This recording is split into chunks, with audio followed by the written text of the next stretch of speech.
गुरुदेव जय गुरुदेव जय गुरुदेव जय गुरुदेव जय गुरुदेव। नाम किसका? प्रभु का प्रभु का पावन नाम। जय गुरुदेव का जागृत नाम। जय गुरुदेव अनंत सत्ता के स्वामी युग महापुरुष परम पूज्य स्वामी बाबा जय गुरुदेव जी महाराज के पावन चरण कमलों में अनंत प्रणाम। गुरु महाराज की दया कृपा के आधार उनके प्रकट स्वरूप संस्था प्रमुख पूज्य महाराज जी को कोटि सह नमन। हमारे जिले के अध्यक्ष आदरणीय श्री पंचम सिंह जी,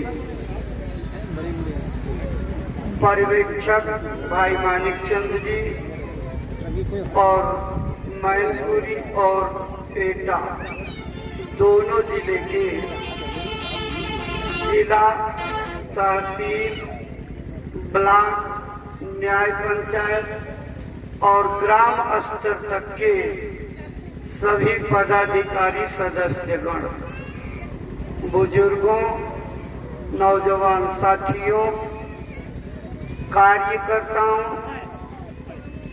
सेवादार प्रेमियों, सम्माननीय माताएं बहनें, आप सबको सादर हार्दिक जय जय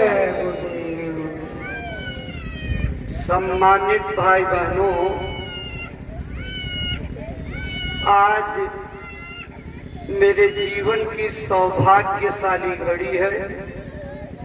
आप इतने प्रेमियों के दर्शन एक साथ सामूहिक रूप से हो रहे हैं।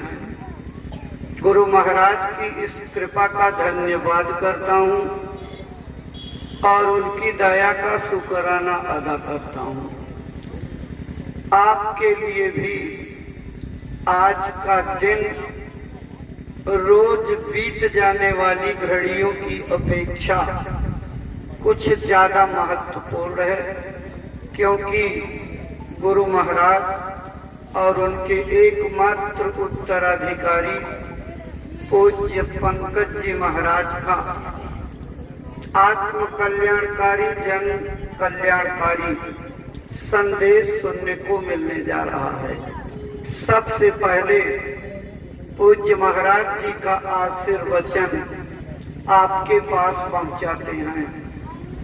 जब मथुरा से चले थे तो पूज्य महाराज जी ने यही कहा था, जहां भी जाइएगा हमारे प्रेमियों को हमारी तरफ से सादर सप्रेम जय गुरुदेव कहिएगा। जय गुरुदेव।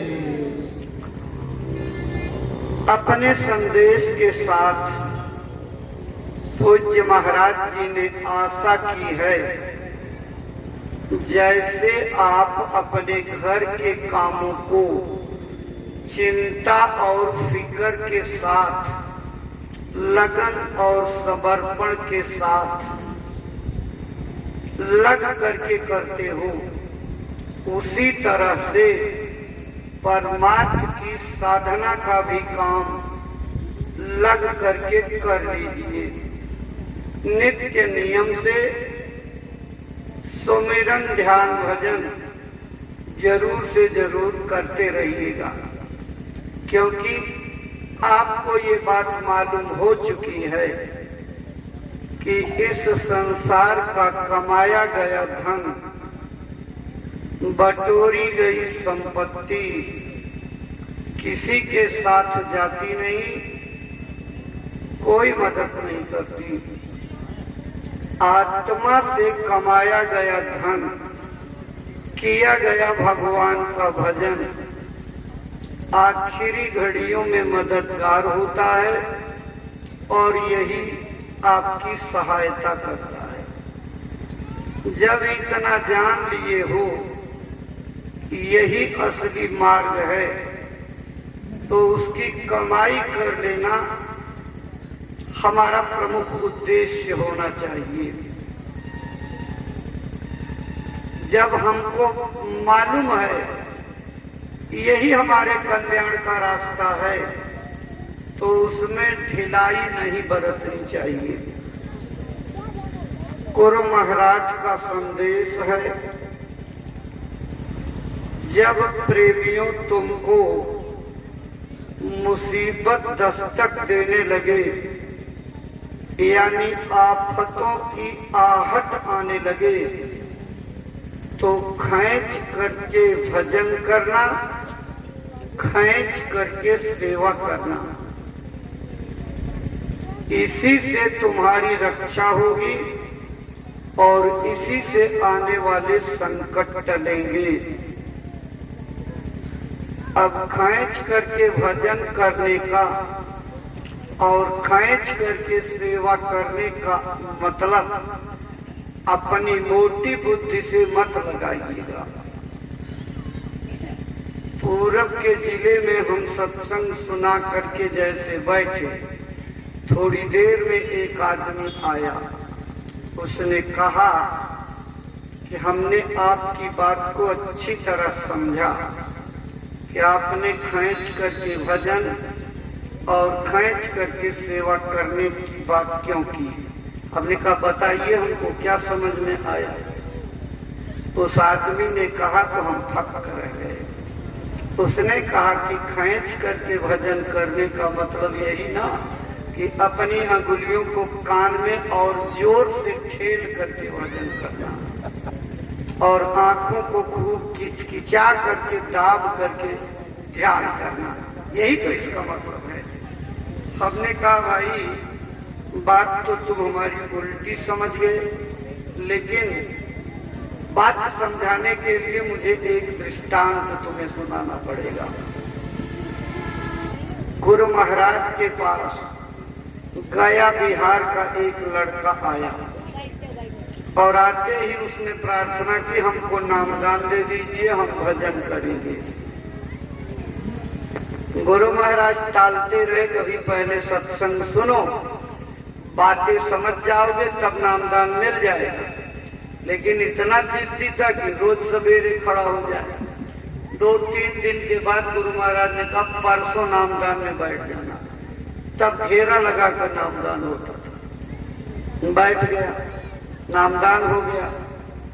नामदान के बाद स्वामी जी ने जब नामदान को समझाने वाला सत्संग किया तो उसमें कहा कि बच्चा तुम्हारे कर्मों की गंदगी से तुम्हारा ये तीसरा नेत्र दिव्य दृष्टि का दरवाजा बिल्कुल गंदगी से पट गया है, इस तरह बंद हो गया है, वज्र किवाड़ हो गया है। चाहे जितनी छेनी हथौड़ी चलाओ लेकिन ये खुलने वाला नहीं। अब बात तो समझे था नहीं, मोटी बुद्धि से समझ में आ गई बात। चला गया बाजार, इतनी बड़ी छेनी और एक हथौड़ी लेकर के आया। शाम को जब भजन करने बैठा तो यहाँ माथे पर छेनी लगाकर हथौड़ी से ठक ठक ठक ठक ठोकने लगा। 2 इंच अंदर चली गई, बेहोश हो गया, खून बहने लगा। जब बेहोश हो गया तो लोग उठा करके ले गए डॉक्टर के पास। डॉक्टर ने दवाई दी।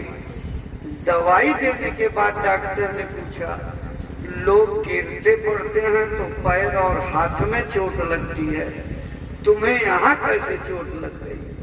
उसने कहा चोट नहीं लगी, मेरे गुरु महाराज ने सत्संग में सुनाया कि ये छेनी हथौड़ी से खुलेगा, तो मैंने छेनी लेकर के हथौड़ी से इस दरवाजे को खोल रहा था।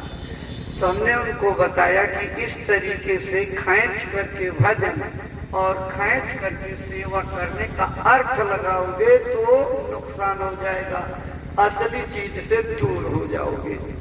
खींच करके सेवा करने का ये मतलब है कि आप जिस तरीके से अपने घरेलू कामों को करते हो, पूरा लग करके करते हो, 21 घंटे 22 घंटे अपने काम को करो और 2-3 घंटे का समय भजन के लिए निकालो और उतना समय भजन में जरूर दो, तभी दया होगी। गुरु महाराज कहते थे कि जब संसार का काम करो उसमें परमार्थ को मत लाना, और जब परमार्थ का काम करने लगो तो आप संसार को उसमें मत लाना।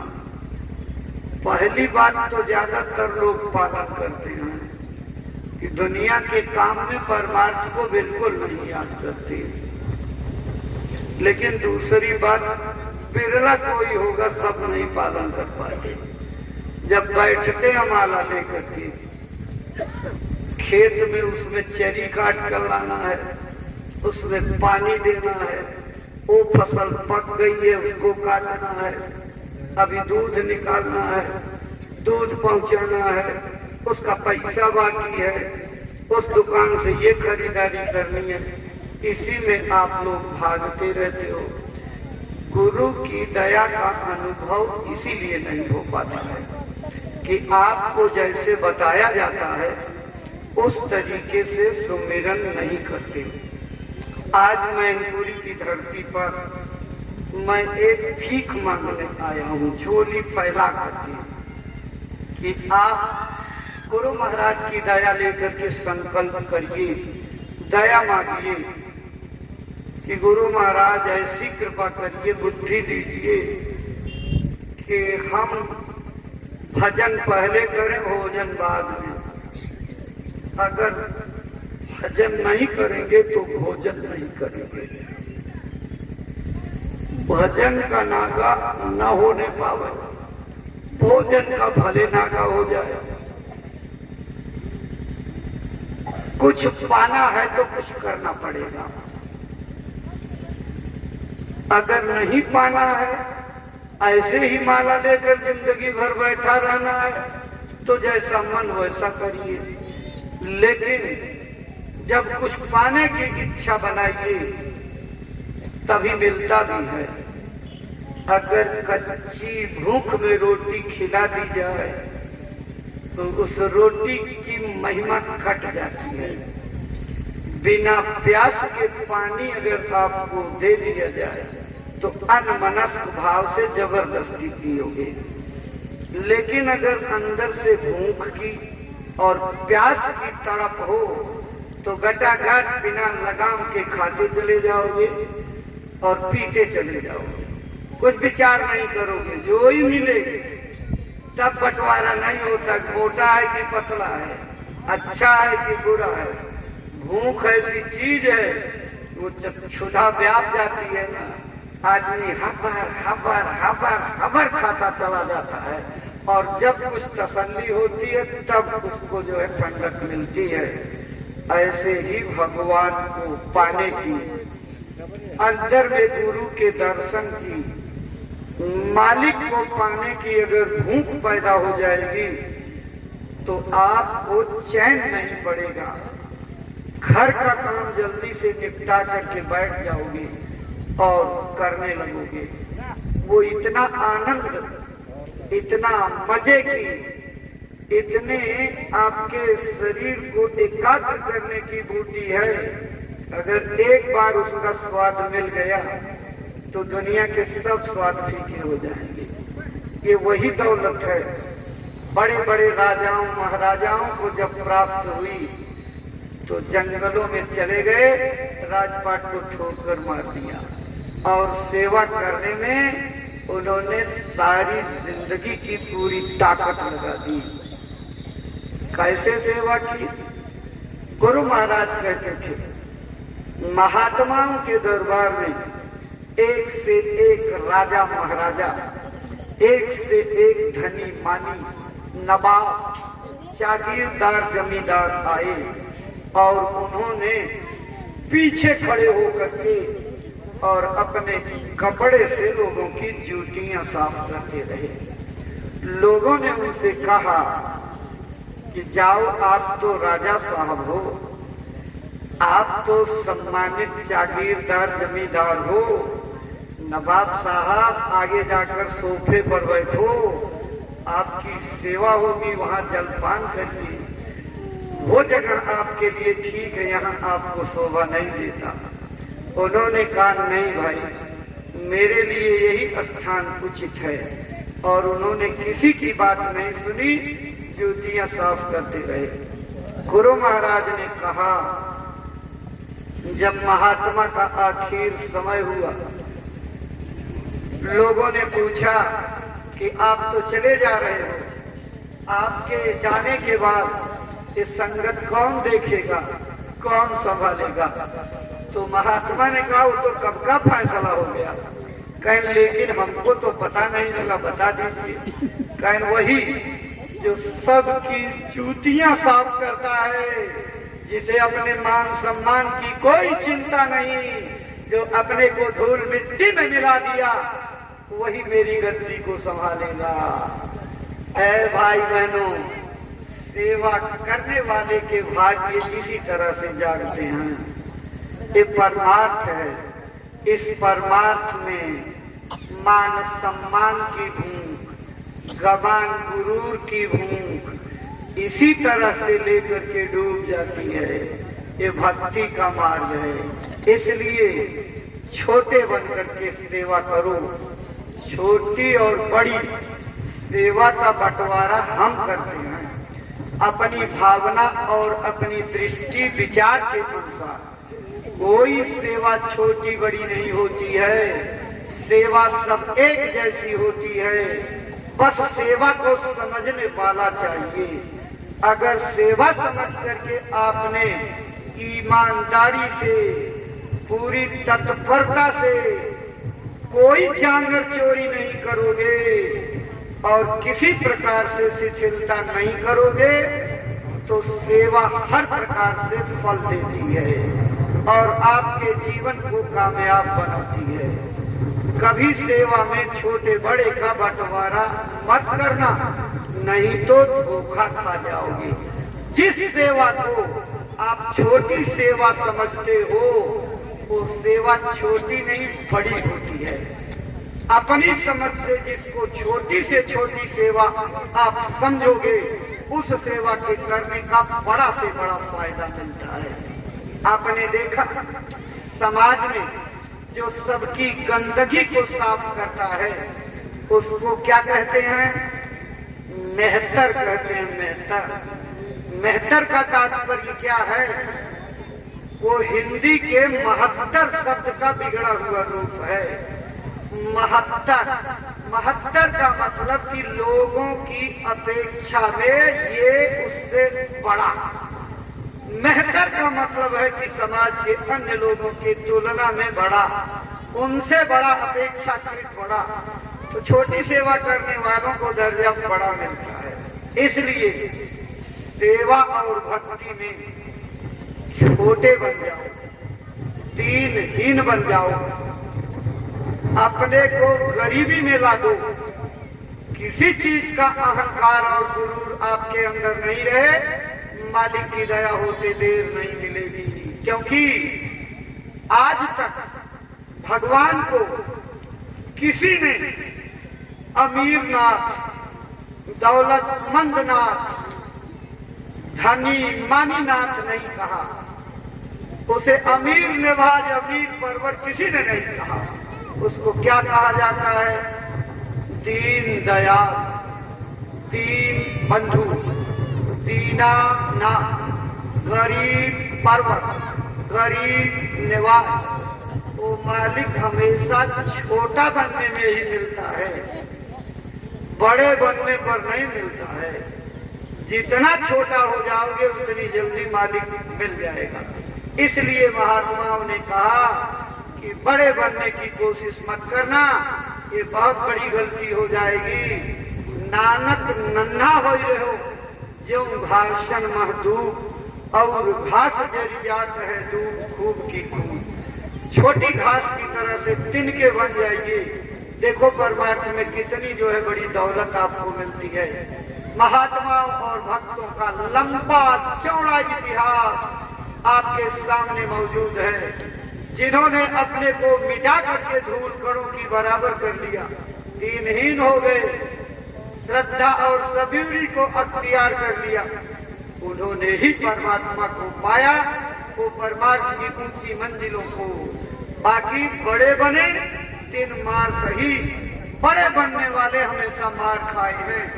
बड़ा बनने की गलती मत करना, परमार्थ और भक्ति में छोटे रहना। अगर छोटी चींटी की तरह से दरवाजे से कब घुस करके चले जाओगे, राजा के मुकुट पर जाकर के बैठ जाओगे, कोई नहीं जान पाएगा। लेकिन अगर हाथी जैसा बलवान जानवर वो दरवाजे से घुस करके राजमहल तक जाना चाहे तो द्वारपाल जाने देंगे। हाथी बड़ा होता है इसलिए उसको भगा करके किनारे कर देंगे। इसलिए प्रेमियों, अगर भक्ति के रास्ते पर कुछ पाना है तो महात्माओं ने यही कहा, छोटे बन जाओ, दीनहीन बन जाओ, अपने को सबसे छोटा बना लो। जो अपने को छोटा बना लेता है उसको मालिक मिल जाता है। लघुता से प्रभु मिलते हैं और प्रभुता से प्रभु दूर। चींटी शक्कर ले चली हाथी के सिर धूल। छोटेपन से परमात्मा मिलता है। छोटे होने के नाते चीनी जब मिट्टी में मिल जाती है, अपनी बारीक नजरों और शक्ति से उस चीनी में मिट्टी में मिली चीनी को चींटी छाट लेती है और उसका आनंद लेती है। बड़ा जानवर हाथी, लेकिन उस प्रभुताई के नाते, बड़प्पन के नाते अभी नहा करके तालाब से आया, तब तक ऊसर की रेह मिली तो धूल से भर लिया और अपने नहाए शरीर पर पूरी तरह से धूल डाल लिया, गंदा कर दिया। बड़ापन इसीलिए धोखा देता है। बड़े गए बड़ापने और रोम रोम अहंकार। सतगुरु से परिचय बिना चारों पर चमार। महात्माओं ने लिखा कि जो लोग अपने बड़प्पन में किसी चीज की पढ़ाई लिखाई का अहंकार, ऊंचे खानदान में पैदा होने का अहंकार, ऊंचे ज्ञान के प्राप्त करने का अहंकार, ज्यादा पढ़े लिखे होने का अहंकार, किसी भी प्रकार का दौलतमंद होने का अहंकार अगर आ जाए तो वास्तव में वो उसको लेकर के डूब जाता है। इसलिए महात्माओं की नसीहत और शिक्षा यही है, अगर भक्ति में आप कुछ पाना चाहते हो तो छोटे बन करके गुजर बसर करो, ज्यादा की चाह मत करो। अपने प्रारब्ध, अपने भगवान, अपने कर्म का भरोसा रखो। मालिक जितना मुफीद समझेगा, गुजर बसर के लिए जरूरी समझेगा, उतना देगा।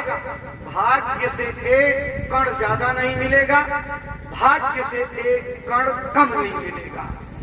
अगर आपके भाग्य में उस दिन अनाज नहीं लिखा है तो घर में पकी रोटी के बाद झगड़ा हो जाएगा, महाभारत मच जाएगी और चूल्हे पर पकी रोटी, दाल, चावल, सब्जी वैसे रखी रहेगी, किसी के मुंह के भीतर नहीं जाएगी, कारण बन जाएगा। इसलिए भाग्य का सब लोग भरोसा करो, अधिक की चाह मत करो। अधिक लालच करोगे तो निश्चित रूप से मालिक की दया किनारे हो जाएगी, अपने बल भरोसे रहोगे और उस इच्छा को पूरा करने के लिए कुछ ना कुछ बुरा काम करोगे और उस गलत काम करने के नाते पाप का बोझा लग जाएगा जो आपको लेकर के चला जाएगा। भाई बहनों, मेहनत और ईमानदारी का पैसा घर में बरकत लाता है। मेहनत और ईमानदारी से सुख मिलता है। मेहनत और ईमानदारी से कम आमदनी में भी आदमी के खर्चे चल जाते हैं। लेकिन अगर मेहनत ईमानदारी की जगह आपकी नीयत खराब हो गई तो निश्चित रूप से आपके जीवन को प्रभावित करेगी और नीयत खाम बरकत खत्म। जैसे नीयत आपकी बिगड़ी, मालिक की बरकत खत्म हो जाएगी।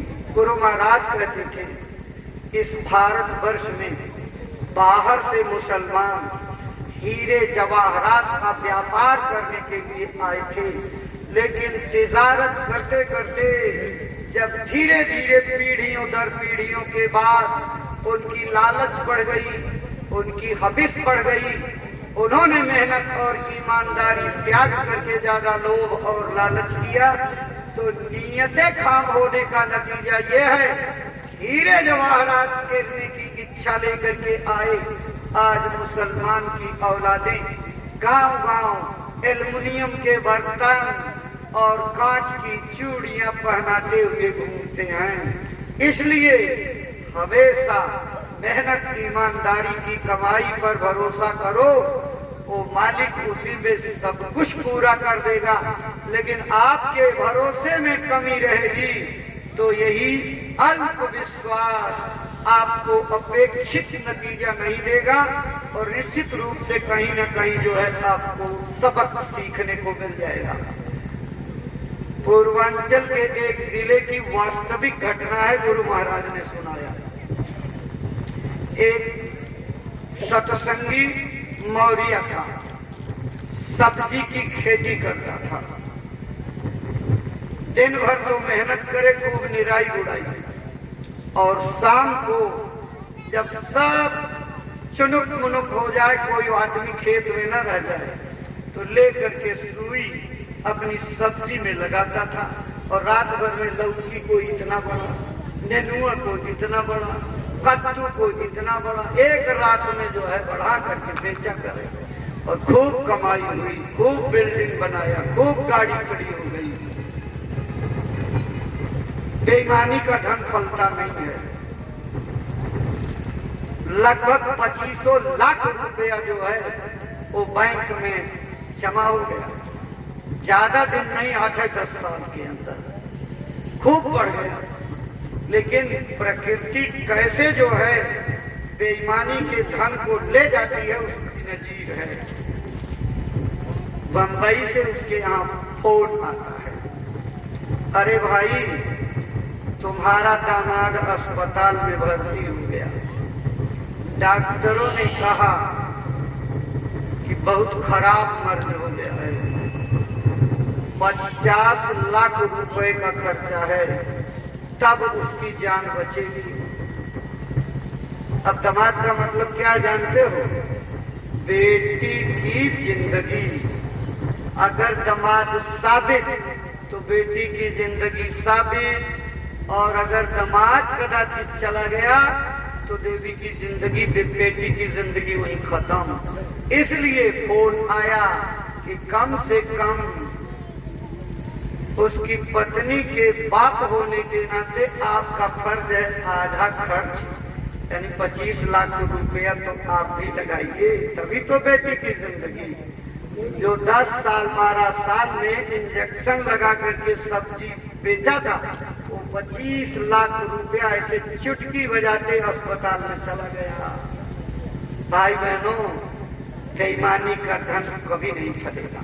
इसलिए मेरे गुरु महाराज जब लोगों को भगवान के भजन का रास्ता बताते हैं तो सबसे हाथ जोड़ करके यही कहते हैं कि तुम अपने घर का काम, खेती, दुकान, दफ्तर का काम, जो भी लड़के बच्चों के पालन लालन के लिए करते हो, उसको मेहनत, ईमानदारी और सच्चाई से करना। ये पहली बात बताते हैं।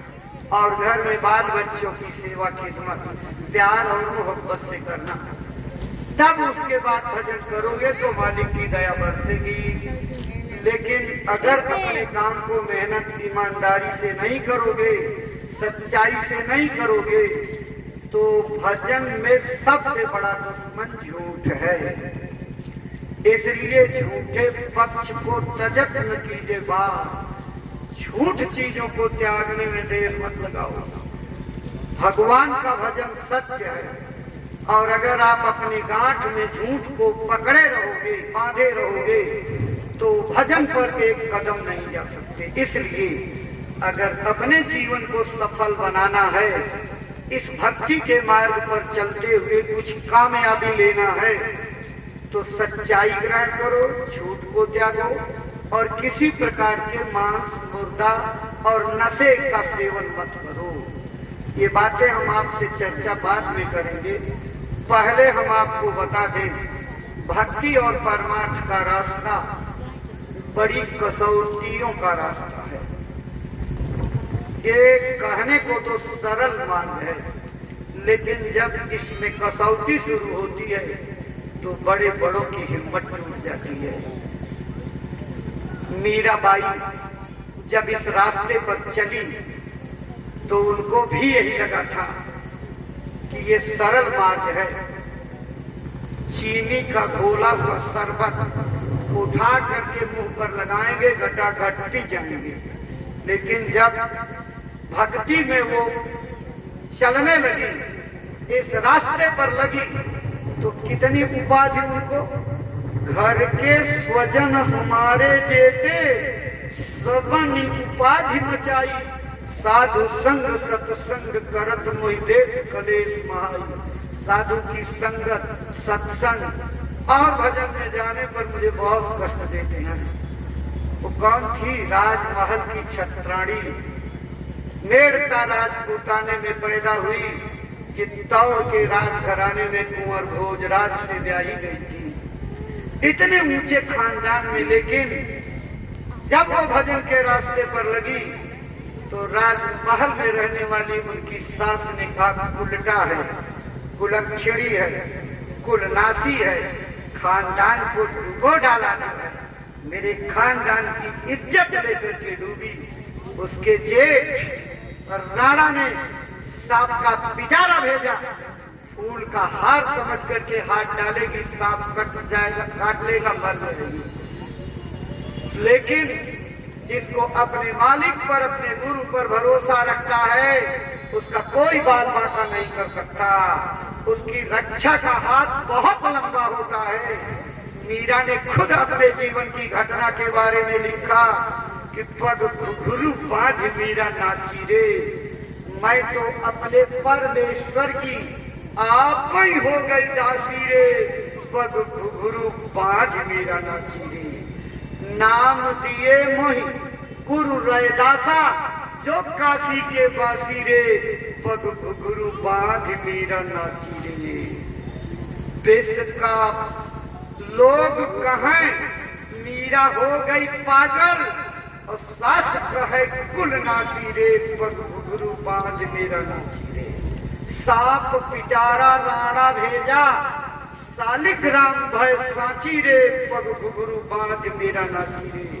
जैसे ही उस सांप के पिटारे में हाथ डाला, सांप की जगह शालिग्राम की मूर्ति आ गई। और इसी तरह से जब विष का प्याला भेजा तो विष का प्याला राणा भेजा, और पीवत मीरा हासी रे, पग घुघरू बांध मीरा नाची रे। कठिनाइयां जब आई तब उन्होंने एक लाइन लिखा कि जब मैं ऐसा जानती प्रीति के दुख होय, तो नगर ढिढोरा पीटती प्रीति करो मत होय। अगर मैं जानती कि प्रेम के रास्ते पर, मालिक के रास्ते पर चलने पर इतनी कठिनाइयां हैं, तो मैं गांव गांव घूम करके डुबकी पीट देती, नगाड़ा बजा देती कि भूल करके प्रेम के रास्ते पर कदम मत रखना, क्योंकि बहुत ही कठिन है डगर पनघट की। लेकिन भाई बहनों, संसार के किसी काम में बुराई में लग जाओ, कोई आपकी बुराई छुड़ाने के लिए अपना समय और श्रम नहीं लगाएगा। लेकिन अगर भगवान के भजन के रास्ते पर लग गए तो दुनिया दौड़ दौड़ करके आपके इस मार्ग से छुड़ाने के लिए कोशिश करेगी। महात्माओं ने कहा, नाम डगर सकल जग बैरी। नाम के रास्ते पर सारी दुनिया दुश्मन है। सुन के लोग मंजिलन धामे, कोशिश करें उतैली, नाम डगर सकल जग गई। कहते हैं कि चोरी व्यभिचार केहू न छोड़ावे, दुष्ट छोड़ावे आत्म दैली, नाम डगर सकल जग गई।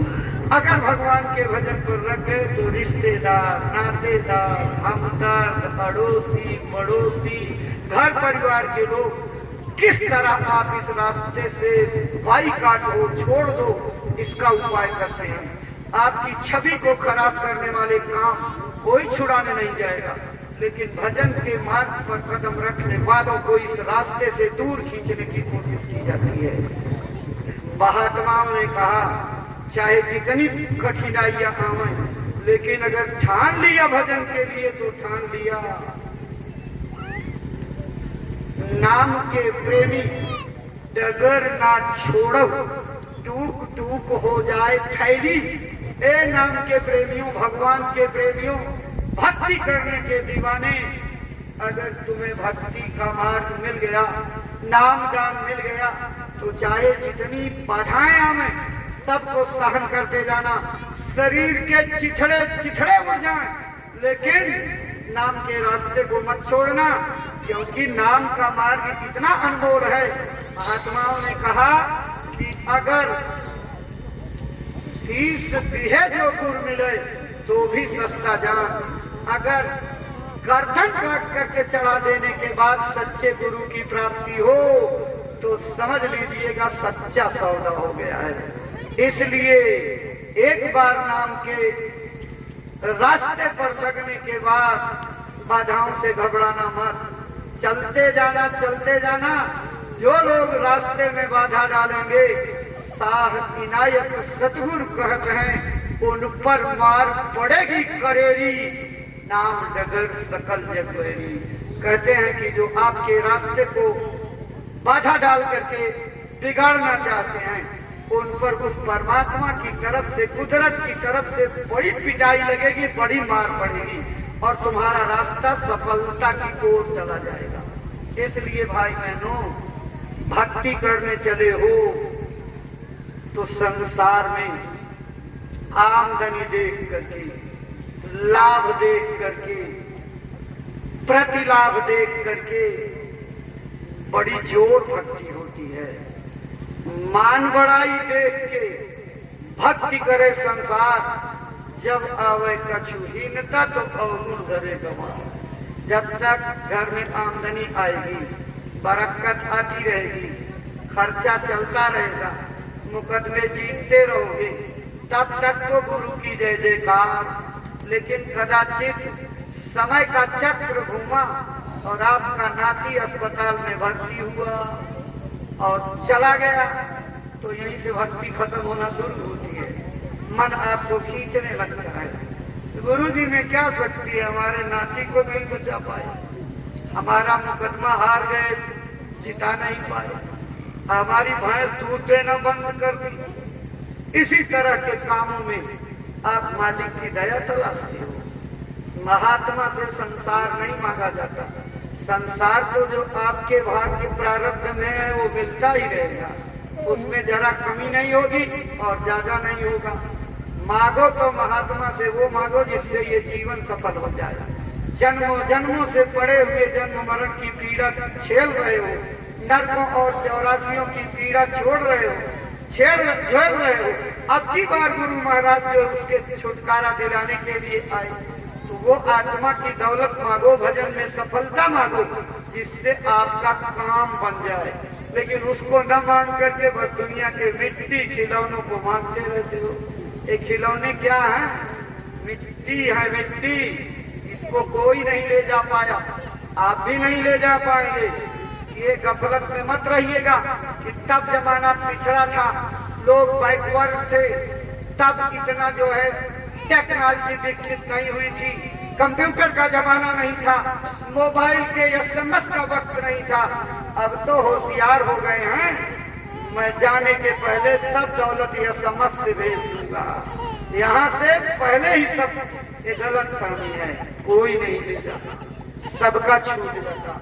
बड़े चक्रवर्ती नरेश आए, बड़े से बड़े चुल्ली चालिन बादशाह आए, सारी दुनिया को लूट करके राज किया, लेकिन जब जाने लगे तो खाली हाथ चले गए। सिकंदर जब गया दुनिया से दोनों हाथ खाली थे, क्या लेकर के कोई जाएगा।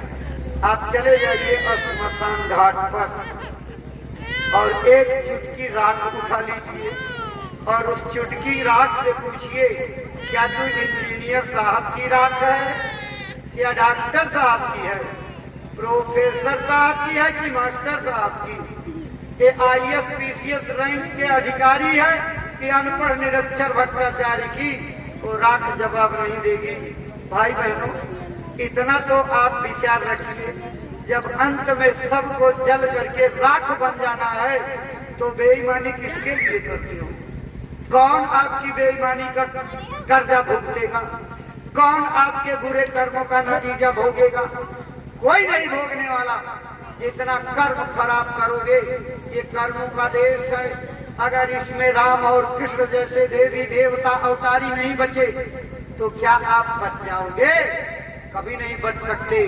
भगवान राम ने पेड़ की ओट से तीर मार करके बाली के प्राण ले लिए थे और द्वापर में कृष्णावतार में वही बहेलिया बन करके आ गया बाली और पेड़ की ओट से तीर मार करके कृष्ण के प्राण ले लिए। तो रोते हुए जब कृष्ण को देखा तो दया आई।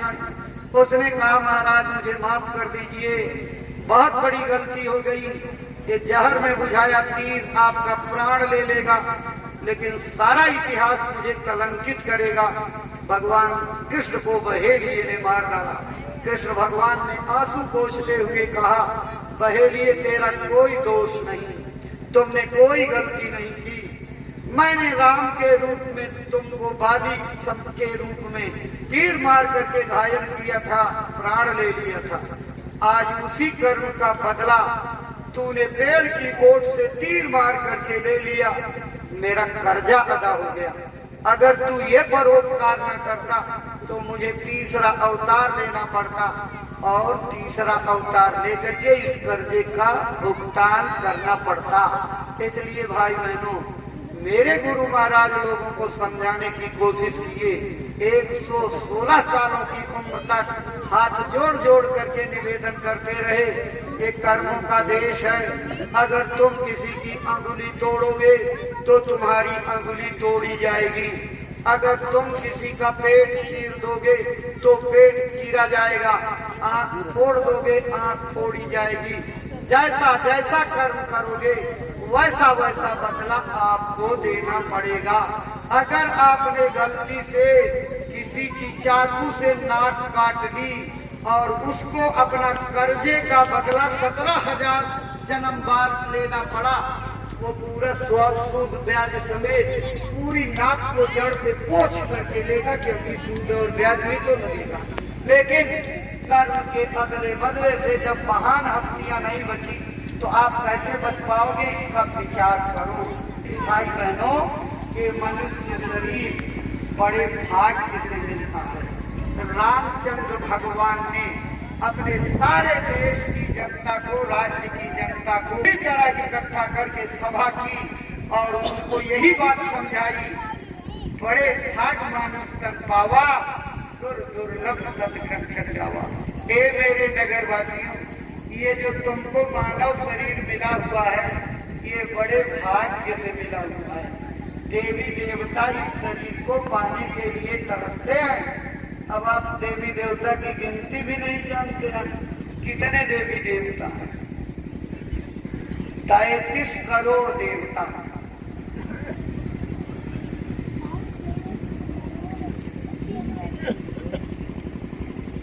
56 करोड़ देवी, 9 करोड़ दुर्गा, 10 करोड़ शंभु, 17 करोड़, करोड़ों ब्रह्मा, करोड़ों विष्णु, करोड़ों महादेव, वो अलग है। उनकी सहयोगी शक्तियां बेशुमार। और इस पीपल के पेड़ के नीचे, नीम के पेड़ के नीचे, बरगद पाकड़ के नीचे, बबूल और सड़क की पुलिया के पास जो तुरंत भुइयां भवानी पैदा हो जाती, इनकी बिनती बेशुमार। ये सब हाथ जोड़ करके उस मालिक से प्रार्थना करते हैं एक बार हमको आदमी का शरीर दे तो हम भी अपना कल्याण कर लेते, लेकिन खरी खरी बात यह है कि भीख मांगने के बाद देवी देवताओं को ये शरीर नहीं मिलता। आप समझिए, हमको और आपको बिना मांगे उस प्रभु की कृपा से मिल गया, कितना ऊंचा भाग है। जो देवी देवता इस शरीर को पाने के लिए तरस रहे हैं, आप अपनी इच्छाओं को पूरा करने के लिए उनसे भीख मांग रहे हो, जबकि आपका दर्जा उनसे बहुत आगे।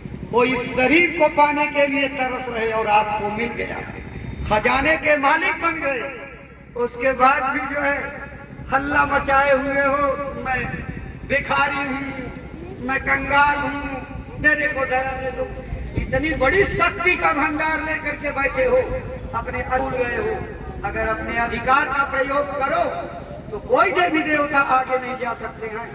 जो आंख शंकर भगवान के थी, वही आंख माता के गर्भ से पैदा होने वाले सभी लोगों के पास है। आप कहते हो अगर शंकर भगवान तीसरी आंख उगाड़ दें तो सारी दुनिया भस्म हो जाए। वो शक्ति आपके अंदर बैठी हुई है। अंतर सिर्फ इतना है, उन्होंने गुरु के पास बैठ करके अपनी आंख को खोल लिया था और आपकी कर्मों के गंदगी से बंद है। अगर कोई आंख खोलने वाला गुरु मिल जाए और आपकी दिव्य दृष्टि को खोल दे तो वही क्षमता, वही सामर्थ्य, वही शक्ति, वही बल पौरुष आपके अंदर आ जाए जो शंकर भगवान के था। आप भी तीसरी आंख को खोल दो तो सारी दुनिया भस्म हो जाए, वही ताकत। लेकिन आप अपने इस खजाने का ताला खोलने का जतन नहीं कर रहे हो, इसीलिए भिखमंगों की तरह, कुकुर की तरह दरवाजे दरवाजे टुकड़ी की रोटियों के लिए भाग रहे हो। अपने वजूद को समझो, अपनी ताकत को समझो, अपनी महिमा को समझो, अपने ज्ञान के भंडार को समझो। अगर तुम अपने अंदर का ज्ञान जगा लो तो दुनिया का सारा विज्ञान आपसे पीछे हो जाएगा। महात्मा यही चाहते हैं कि आप अपने अंदर की आध्यात्मिक ज्ञान की विद्या को जगा लीजिए, वो इसी काम के लिए आते हैं। अच्छा, देवी देवता इस शरीर को पाने के लिए तरसते क्यों हैं? ये बहुत बड़ा सवाल है कि आखिर आदमी के शरीर को पाने के लिए देवता क्यों तरसते हैं। जितनी भी 84 लाख योनियों की शरीर है, मनुष्य एक अलग है, बाकी 83 लाख 99,999 योनियों के शरीर अलग है। सारे जीवों में 9 दरवाजे बाहर खुलते हैं, 2 आंख, 2 नाक, 2 कान, 1 मुंह, 7 ऊपर है, 2 दरवाजे नीचे, मल द्वार, मूत्र द्वार। इन 9 दरवाजों से शरीर की गंदगी अपने अपने प्रकार से बाहर निकलती है। इन 9 दरवाजों के अलावा सिर्फ इसी मानव शरीर में एक और दरवाजा मौजूद है, जिसको 10वां दरवाजा, 10वां फाटक, मोक्ष द्वार, मुक्ति का दरवाजा कहते हैं। राम भगवान अपनी जनता को समझाते हुए यही कहे कि ये मनुष्य शरीर क्या है? साधन धाम, मोक्ष कर द्वारा पाई विजय पर लोक समारा। ये शरीर अपने घर, अपने धाम, अपने सच्चे मालिक परमात्मा के पास जाने का साधन है। इसी सवारी से बैठ करके जा सकते हो, इसके अलावा और कोई दूसरी सवारी नहीं है। इसी में मोक्ष का दरवाजा है। जो इस सुहावने मौके को पा करके जीते जी भवसागर पार नहीं हो जाते, सो परत्र दुख पावै, सिर धुन धुन पछताएं, काले कर्म ईश्वर मिथ्या दोष लगा। अपनी मिली हुई सांसों की पूंजी को बर्बाद करके समय को, कर्म को और भगवान को दोष देते हुए अधोगति में चले जाते हैं। आत्महन गति, आत्महत्या की जो गति होती है वही अपने अधिकार का दुरुपयोग करने वालों को मिलती है। इसलिए भाई बहनों, आप भगवान के मानने वाले हैं, उनकी रामायण को मानने वाले हैं, तो उनकी बातों पर विश्वास करो और उनकी बातों को मानो। भाई बहनों, हर युग में जीवात्मा के कल्याण के मार्ग अलग अलग होते हैं। जब सतयुग का समय था, 1,00,000 वर्ष आदमी की उम्र होती थी। 21 हाथ ऊंचे आदमी हुआ करते थे, नीम के पेड़ के बराबर। उस समय प्राण हड्डी में रहते थे। हड्डी जब तक गलेगी नहीं, प्राण मौजूद रहेंगे। मन की ताकत हाथी की तरह बलवान थी। जिधर रौंदती हुई चली जाए, कोई उसको रोक नहीं सकता था। धरती एक बार बोई जाती थी, विपुल बार काटी जाती थी। ये मैं कोई कल्पना बताने नहीं आया हूँ, आपके पुराणों में लिखी हुई बात है। उठा करके पढ़ लीजिएगा, प्रमाणित हो जाएगा। एक भी बात कल्पना की नहीं कहने आया हूँ, जो आपके ग्रंथों में लिखी है वही बताने आया हूँ। उस समय महात्माओं ने योग की साधना कल्याण के लिए लिखी। रामायण पढ़िए, गवाही मिल जाएगी। सतयुग सब योगी विज्ञानी, करि हरि ध्यान तरहि भव प्राणी। ये जितनी भी योगिक क्रियाएं हैं, चाचरी, भूचरी, खेचरी, अगोचरी, उन्मुनी, नेवली, धोती, बस्ती, कुंडली, जागरण, प्राणायाम, ये सब सतयुग की साधना है। 80 हजार साल तक लोग तपस्या करते थे और 1 कुंडली 2 कुंडली जगाते थे। उसके बाद भी 20 हजार जीवन का समय बचता रहता था। 1,00,000 वर्ष की उम्र होती थी। लेकिन जब युग बदला, त्रेता, आदमी की उम्र 10,000 साल, मन की ताकत घोड़े की तरह कमजोर हो गई। प्राण निकल करके खून में चले आए। जब तक खून नहीं सूख जाएगा, प्राण मौजूद रहेंगे। उस समय आदमी 17.5 हाथ लंबे होते थे। धरती एक बार बोने पर 21 बार काटी जाती थी। महात्माओं ने साधना बदल दी। कहा अब त्रेता में योग से कुछ नहीं होगा। क्या लिखा रामायण में? त्रेता विविधि यज्ञ नर करही, प्रभु ही समर्पित कर्म भवतरही। त्रेता में यज्ञ से लोगों को मुक्ति मिली करती थी। अगर हमारी जानकारी गलत नहीं, तो भगवान राम त्रेता में ही पैदा हुए और अपनी मुक्ति और मोक्ष के लिए उन्होंने भी यज्ञ किया था। उन्हीं के यज्ञ का घोड़ा उनके बच्चों ने पकड़ लिया और अपने ही सगे लड़कों से लड़ाइयां लड़नी पड़ी। ये यज्ञ की विधि से कल्याण होता था। जब द्वापर युग आया, आदमी की उम्र 1,000 साल, मन की ताकत घट करके हो गई बकरी की तरह से। प्राण निकल करके चमड़ी में चले आए। जब तक चमड़ा नहीं सूख जाएगा, प्राण मौजूद रहेंगे। आदमी 6.5 हाथ लंबे होते थे। धरती एक बार बोने पर 11 बार काटी जाती थी।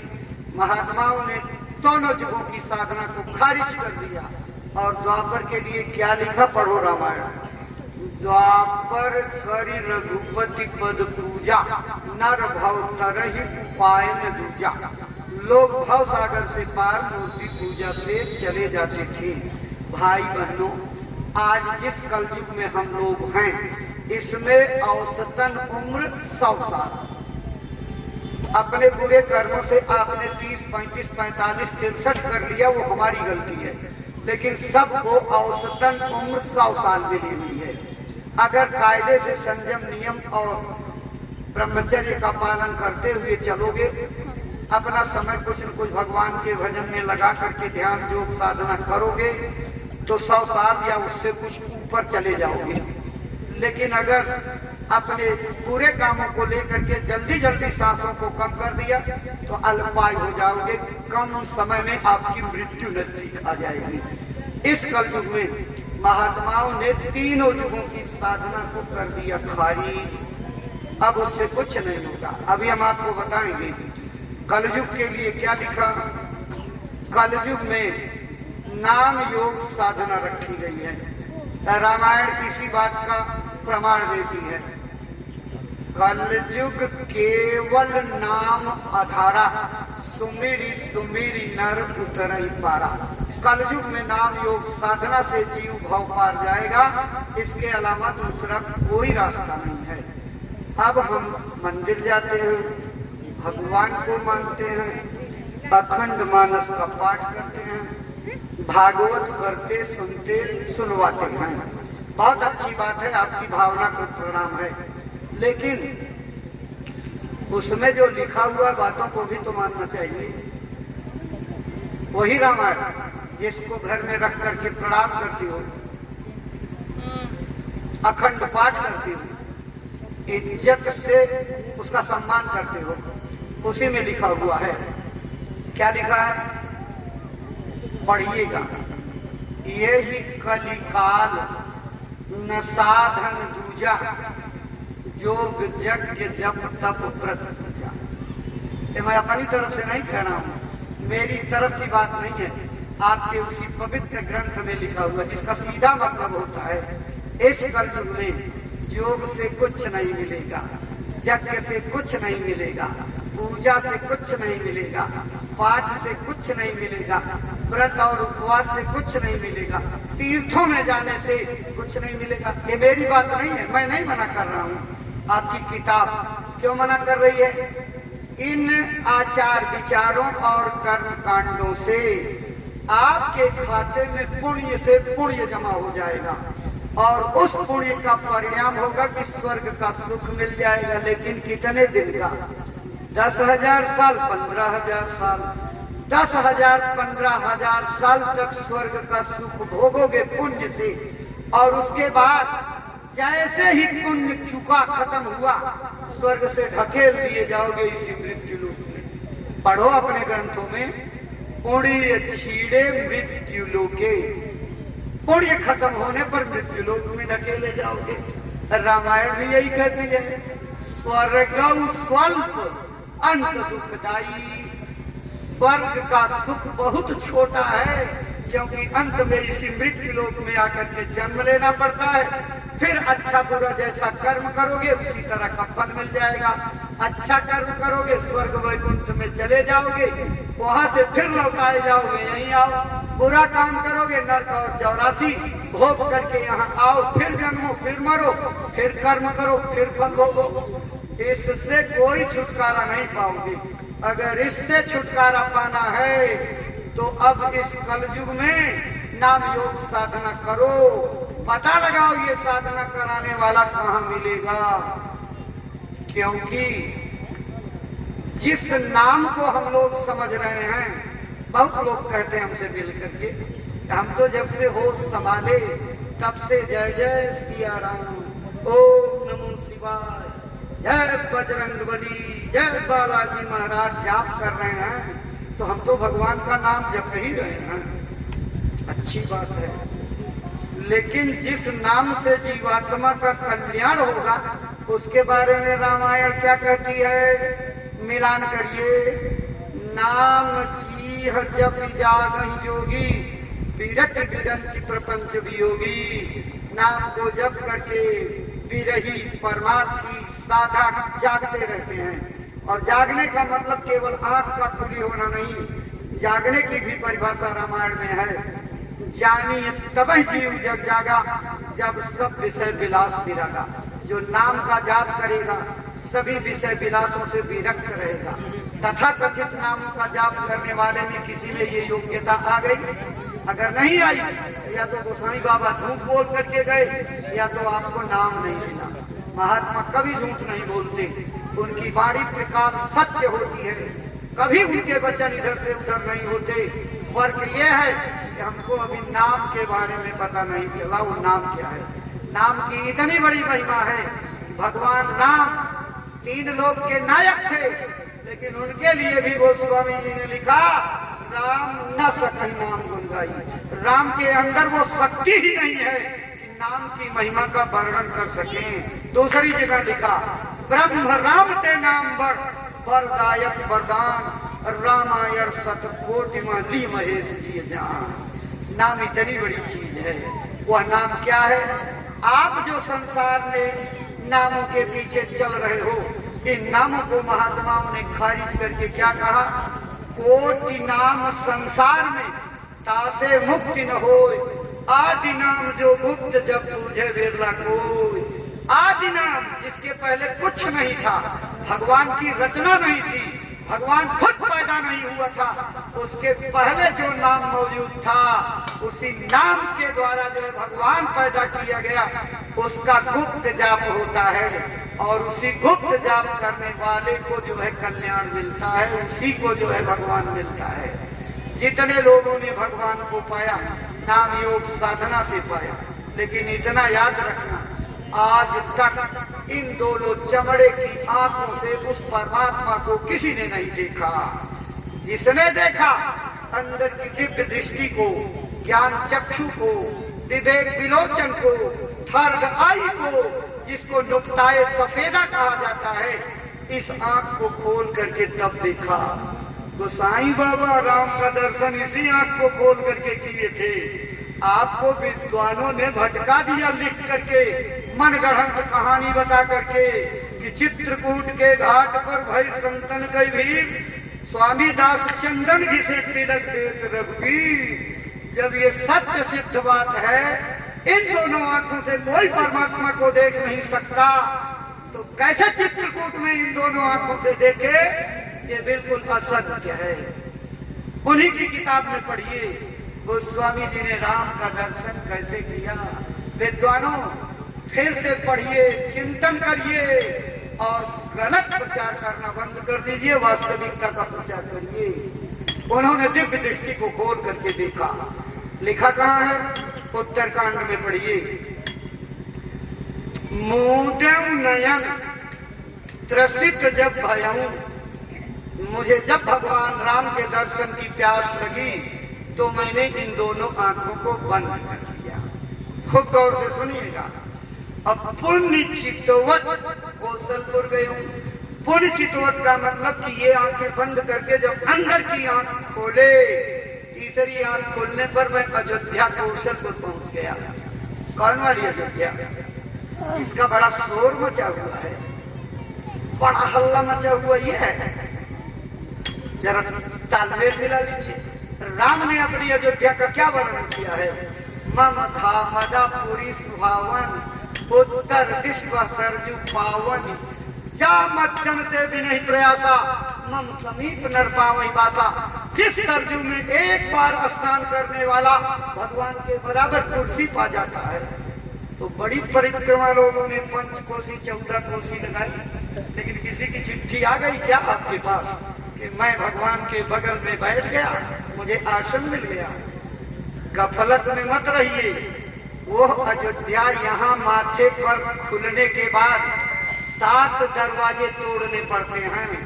7 दरवाजा तोड़ने के बाद तब अयोध्या आती है। साकेत लोग, वहाँ राम का दर्शन होता है। यहाँ क्या दर्शन करोगे? वहाँ जब दर्शन हुआ तो राम भगवान सबका रास्ता रोक करके बैठे हैं, किसी को नहीं जाने देते। लेकिन जब उन्होंने देखा कि वारे गोस्वामी जी की जीवात्मा, मैंने तुमको रोकने के इतने बंधन लगाए, काम क्रोध लोभ मोह लगाया, मन बुद्धि चित्त अंतःकरण लगाया, शतोगुण रजोगुण तमोगुण लगाया, 8 सिद्धियां 9 रिद्धियां लगाई, 25 प्रकृतियों को लगाया, 33 करोड़ देवता को लगाया, 56 करोड़ देवी को लगाया, लेकिन इतनी बाधाओं को पार करते हुए 7 फाटक तोड़कर तू मेरे पास पहुंच गया। तो राम उसकी सफलता पर खुश हो जाते हैं, और जैसे उस जीवात्मा की सफलता पर खुश होते हैं तो मुस्कुराने लगते हैं। मुस्कुराते ही ये ओठ खुल जाते हैं और रास्ता मिलते ही जीवात्मा अंदर चली जाती है। ये साधना है नाम योग की। पढ़िए रामायण में इसी साधना का वर्णन है कि नहीं?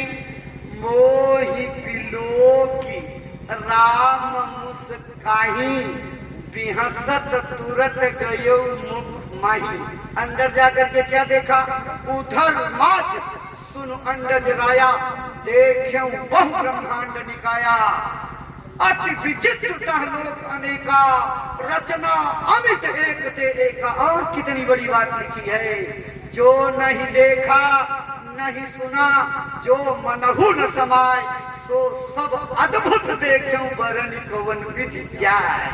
गोस्वामी जी तो लिख के गए, मैंने आंख खोल करके देखा, और आप प्रचार कर रहे हो कि चित्रकूट में दोनों आंखों से देखा। गलत है।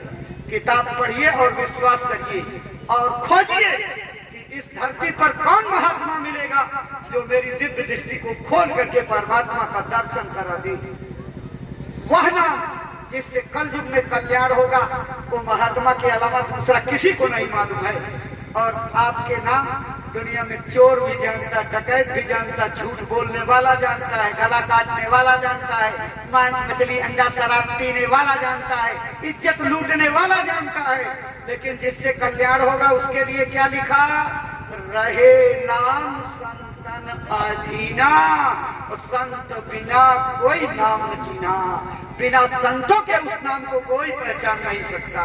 इसलिए संत मिलन सम सुख कछु नाही। गरुड़ के प्रश्नों का जवाब देते हुए काकभूषुंड ने बताया कि दरिद्रता के समान कोई दुख नहीं और संतों के मिलन के बराबर कोई सुख नहीं। संत मिलेंगे तो आपका परमार्थ बना देंगे। संत मतलब दाढ़ी बाल नहीं, संत मतलब लाल पीला गेरुआ वस्त्र नहीं, संत मतलब हिंदी उर्दू अंग्रेजी की चौपाई जानना नहीं, श्लोक जानना नहीं। संत का मतलब किसी चौपाई को लेकर के 21 दिन प्रवचन करना नहीं।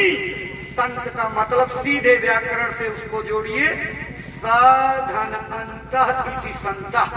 जिसने अंत के साथ अपने को पहुंचा लिया, अंत के साथ हो गया, परमात्मा में मिल करके उसी का रूप हो गया, उसी को संत कहते हैं। ऐसे संतों का मिलना जरूरी है। जब तक वो नहीं मिलेंगे आपको कल्याण का रास्ता नहीं मिलेगा। अगर कोई मिल जाए तो बहुत अच्छी बात है, उससे रास्ता ले लेना। अगर आपको कहीं कोई न मिले तो अभी 8 जुलाई से 12 जुलाई तक गुरु पूर्णिमा का कार्यक्रम मथुरा में होने जा रहा है। आषाढ़ पूर्णिमासी को होता है तो 8 जुलाई से 12 तक होगा। 10 जुलाई को सवेरे 6 बजे के सत्संग में बाबा जय गुरुदेव जी महाराज के एकमात्र उत्तराधिकारी पूज्य पंकज जी महाराज इस रास्ते को बताएंगे। खुले आम सबको बताते हैं और आपको घर द्वार छोड़ना नहीं, जंगल जाना नहीं, साधु बनना नहीं। अपने घर का काम जैसे मैंने पहले आपको बताया, मेहनत ईमानदारी सच्चाई से करो, बाल बच्चों की सेवा खिदमत प्यार मोहब्बत से करो और बैठ करके 1 घंटा रास्ता दे करके भजन करो। देखो आपकी आंख कान खुल जाते हैं कि नहीं। आप करके तो देखो, जैसा गुरु महाराज और महाराज जी बताते हैं, अगर उस पर 2 घंटे 2.5 घंटे का समय दे करके आप जो है अगर मेहनत कर लीजिए तो देखो कुछ गिनती के दिनों में आपकी आंख खुल जाए। लेकिन हमारी आपकी रवैया बिगड़ी हुई है। बिगड़ी कैसे है कि हम बैठने को भजन माला तो माला कैसे करते हैं, तिराने लगा कमर में 4 बार पैर इधर उधर घुमाते हो, आपसे बैठा नहीं रह जाता। और उसके बाद जब देखते हो कितनी जल्दी खत्म नहीं हो रही है तो माला की रफ्तार इतनी जोर बढ़ाते हो ना, वो फ्रंटियर रेल कितनी स्पीड से शताब्दी चलती उससे भी तेज, फिर भी स्टेशन नहीं नजदीक आता तो दूसरा हाथ लगाकर आंख बंद किए टोते हो कि सुमरनी वाला स्टेशन कितनी दूर है। इस तरह से आपका कल्याण होगा, इस तरह से नहीं होगा। उस मालिक को पाने के लिए रोना पड़ता है, बिना रोए किसी को मालिक नहीं मिलता। ये माताएं बहनें जिंदगी का अनुभव समेटे हुए हैं। ये जब विदा होकर के पहली बार आई है तो डोली में बैठ करके सबको रोना पड़ा है। अब आज जमाना बदल गया है, भले लोग कहें हम एडवांस हो गए हैं, लेकिन इतना एडवांस होने के बाद भी ये वसूल सिद्धांत है कि जब डोली पर बैठने जाएगी तो चाहे दिखावटी हिंदी रोना पड़ता है। बिना रोए मालिक नहीं मिलता। जब दुनिया का पति बिना रोए नहीं मिलता तो वो मालिक बिना आंसू गिराए मिलेगा। कभी आपने उस मालिक के लिए आंसू गिराया, कभी तड़पे। हमारा आपका बच्चा अगर चला जाए तो हमारी भूख चली जाती, नींद चली जाती। हमारा प्रेम उससे इतना है कि हम कितने दिन तक रोटी पानी बंद कर देते और जब जो कोई आता उसके सामने रोने लगते कि हमारा चिराग बुझ गया। जरा सी मोह के नाते, क्यों? ममता है, मेरे भविष्य में काम आएगा। लेकिन वो परमात्मा जो आपके हर कदम पर काम आएगा, हर मुसीबत में रक्षा करेगा, हर वक्त तुम्हारे साथ रहेगा, हर तबाही में, उसके लिए एक बूंद आंसू नहीं, और कहते हो दया नहीं हो रही है। दया लेने के काबिल बनो और रोना सीखो। और जिस दिन बैठ करके 2 बूंद आंसू एकांत में असली आंसू गिराओगे, वो मालिक बर्दाश्त नहीं कर सकता, प्रकट हो जाएगा। हंसी हंसी कंचन पाइया, चिन पाया तिन रोय, हंसी खेले प्यू मिले तो काम दुहागिन हो। इसलिए जिसने भी भगवान को पाया रो करके पाया। कबीर ने रो करके पाया। उन्होंने लिखा, कबीर हंसना दूर कर, रोने से कर चीट, बिन रोए नहीं पाइए प्रेम पियारा मीत। कह रहे हैं रोने की आदत बनाओ, रोने की कला सीखो, अपने चित्त में रुलाई को उतारो, बिना रोए मालिक नहीं मिलता। इसलिए घर में बैठ करके अपने अपने घर को भजन केंद्र बनाओ। अगर गांव में अकेले घर सत्संगी है तो अपने घर को भजन केंद्र बनाओ। खींच करके भजन और खींच करके सेवा का वक्त आ गया है। 1 घंटे के लिए सबके काम घर में बंद करो, रसोई बंद कर दो, बहुओं को रोटी बनाना रोक दो, 1 घंटा भजन करो। सब काम घर के बंद करो। स्कूल के बच्चे पढ़ रहे हैं, उनको 1 घंटा बंद करो। क्या करोगे पढ़ लिख करके? जब आग के अंगारे से पूरी दुनिया ही जल करके खाक हो जाएगी तो पढ़ाई लिखाई किस काम की? इसलिए पहले बचने का जतन करो। 1 घंटा मोबाइल पर खेल खेलने वालों का बंद कर दो। सबको सख्ती से घर में नियम लागू करो। अगर अपने बच्चों को, अपने रिश्तेदारों को, पड़ोसियों को, अपने देश और दुनिया को बचाना है तो बहुत जल्दी करो, अपने अपने घर को भजन केंद्र बनाओ। इसी से रक्षा होगी और कोई दूसरा उपाय नहीं है। अगर गांव में 4, 6, 10 घर हो तो सब घरों के लोग एक जगह इकट्ठा हो करके भगवान का भजन सामूहिक रूप से करो। और मान लीजिए आसपास 3, 4, 5 गांव में सत्संगी फैले हुए हैं तो अपने गांव के बीच में 1 बीघा, 2 बीघा, 3 बीघा, 4 बीघा तक की जमीन व्यवस्था करो और वहां आश्रम बनाओ और उस आश्रम पर बैठ करके सब लोग भजन करो। बहुत से प्रेमियों को मालिक ने दिया है, वो इंतजाम कर सकते हैं। अगर अपनी स्वयं की इच्छा से आप चाहें कि चलो गुरु महाराज के आश्रम के लिए हम 2 बीघे 4 बीघे जमीन देते हैं, बहुत अच्छा आपका निर्णय होगा। जब तक भजन केंद्र रहेगा, गुरु महाराज का नाम इस दुनिया में रहेगा, उस आश्रम पर बैठ करके लोग भजन करेंगे।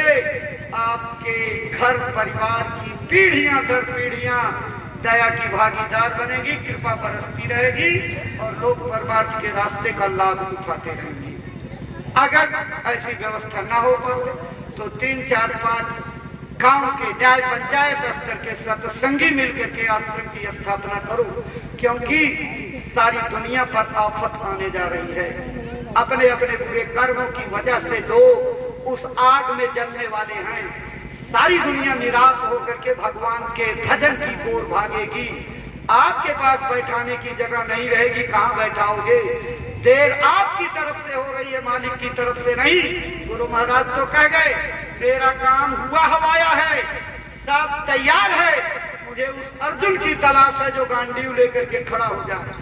जस लेने वालों की मैं खोज कर रहा हूँ। इसीलिए गुरु महाराज दौड़ते रहे, आज महाराज जी दौड़ रहे हैं, उनके प्रेमी गांव-गांव दौड़ रहे हैं। ये समझ लेना, जब तक महात्मा की आवाज लगती रहती है, महात्मा मेहनत करते रहते हैं, लोगों को जगाते रहते हैं और उनके प्रेमी झंडा लेकर के निकले रहते हैं, तब तक मुसीबत एक कोने में चुपचाप दुबक करके बैठ जाती, उसकी हिम्मत सामने आने की नहीं करती। लेकिन जब महात्मा की आवाज कमजोर पड़ जाएगी, उनका जागरण कम हो जाएगा, उनके प्रेमी जागरण के लिए निकलना बंद हो जाएंगे, झंडा लेकर के गुरु का संदेश घूमना बंद कर देंगे, तो मुसीबत कूद पड़ेगी और 200 करोड़ को 1 मिनट में लेकर के डूब जाएगी। इसलिए आपका प्रचार कितना लोगों के लिए अमोघ अस्त्र है बचत के लिए, इसको आप क्या जानो। अगर आपको पता लग जाए ना, आप सबको आशीर्वाद बांटने लगो, लड़का बच्चा पैदा करने लगो, मुकदमा जिताने लगो, सबको जो है आप आशीर्वाद देने लगो, बर्बाद हो जाओगे। इसलिए आपकी इस शक्ति को गुरु छिपा करके मुट्ठी में रखते हैं।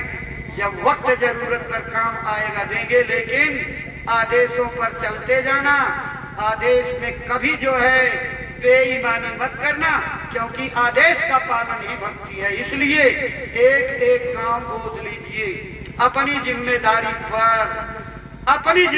पर एक गांव लीजिए। ऐ मैनपुरी के प्रेमियों, आप कितना सोए हो, कितना दूर होते जा रहे हो दया से। आपके मैनपुरी में इतने सत्संगी हैं, अगर सारे सत्संगी गांव गोद ले लें तो गांव खत्म हो जाएंगे, प्रेमी तब भी बचे रहेंगे। एक एक गांव पर 8-8, 10-10 सत्संगियों के नाम आएंगे, इतने प्रेमी हो, लेकिन सब इसका महत्व नहीं समझते हो, इसकी दया को नहीं समझते हो, दया लेने का सहूर नहीं है। और दया मालिक देना चाहे तो उस दया को संभाल करके रखने की नौबत आपके पास नहीं है। कैसे दया को बटोर करके रख पाओगे? इसलिए आज यहाँ से संकल्प लेकर के जाइए, अब हम एक गांव अपनी जिम्मेदारी पर गोद ले लेंगे और रोज रोज गुरु महाराज का संदेश पहुंचाने जाएंगे। अगर रस्सी कुएं के किनारे चलते चलते घाट बना देती, निशान बन जाता, तो रोज रोज जाते लोगों के दिल पर असर होगा और एक न एक दिन गुरु महाराज की बातों को सुनने के लिए लोग बेबस हो जाएंगे। जरूरत है आपको अपने अभियान पर चलने की। थकना मत, उबना मत, घबराना नहीं। सेवा से जो है मन को उचाट मत कर लेना, नहीं तो घाटे में चले जाओगे। सेवा सब कुछ दे सकती है, सेवा से ही परमार्थ बनता है, सेवा से तकलीफें जाएंगी, सेवा से ही जीवात्मा जगेगी। इसलिए सेवा में कमजोरी मत करना। एक एक घर में एक एक गोलक रखने का आदेश पूज्य महाराज जी ने दिया है। बहुत लोगों ने अभी तक नहीं रखा, लापरवाही में अपना नुकसान करते जा रहे हो। इसलिए एक एक गोलक आज ही जा करके रख लीजिए और हर प्राणी घर का एक एक रुपया उसमें डालेगा। महीना भर पूरा हो जाए तो उस सिक्के को बाहर निकाल दीजिए और उसकी गिन लीजिए, जितनी रुपया बनती हो कागज का नोट न्याय पंचायत के रजिस्टर पर आप दर्ज करा दीजिए। देखो, सेवाओं का जो एक वसूल है, उस सिद्धांत को पूज्य महाराज जी ने बनाया है। इस संगत में पारदर्शिता बनी रहे, कोई इधर उधर सेवा की न कर सके, इसके लिए ये व्यवस्था बनाई गई है। सीधी कोई सेवा लेने आता है आप मत दीजिए, चाहे जिले का जिम्मेदार हो, चाहे ब्लॉक का जिम्मेदार हो, अपने न्याय पंचायत स्तर का जिम्मेदार गांव गांव घूम करके सेवाएं इकट्ठा करेगा। जिसकी सेवा जमा करेगा उससे दस्तखत कराएगा।